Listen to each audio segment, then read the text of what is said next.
How does your media product represent particular social groups? My product is aimed at people aged 15 to 24 that are from the ABC1 profile, as this is more important for income from advertisers, so my magazine can gain more profit. They are mainly male and students, 69%.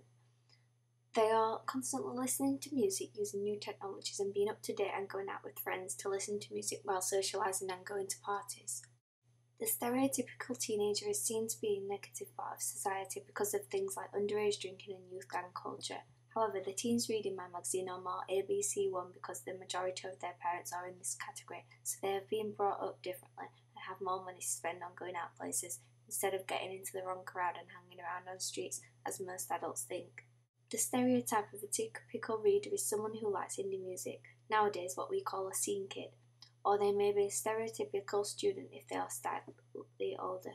The modern day student will spend most of their time socialising with friends while listening to music and going to local gigs, mainly of local bands, many of them even being in a band themselves, and most will likely know someone who is in a band. Most of the day while studying they will be listening to music. When they have free time they'll even listen to music on their iPod, phones and MP3 players.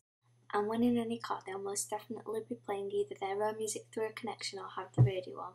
Therefore, having my links with free downloads and also having cross-media links is very important, as they are most likely to be using social networking sites as well as wanting to download free music.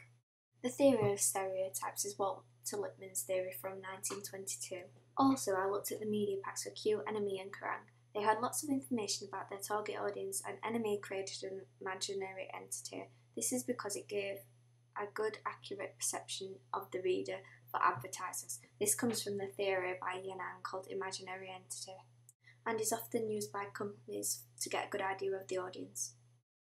I have represented my artist in a way using a model to look professional and successful, as I used the photography studio instead of taking my photo just anywhere. In the photo for my double page spread I have shown her in a pose which reflects the artist's personality. This is meant to be outgoing and cheeky, as she's a young performer with attitude and style. This will relate to the young target audience, many still having the don't care attitude of the stereotypical teenager, so they accept the mental antics of the artist and bands in my magazine and can relate with them.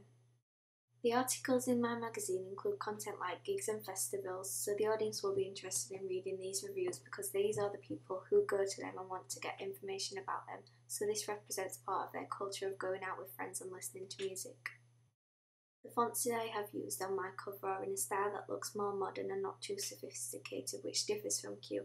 This is not but more similar to the fonts used on the cover by NME, as the audience is younger and has more attitude, although it contrasts with the font for my article as it's introducing someone new who wants to look professional, and in a way the artist does want to look more grown up because she has made it into the big world of music.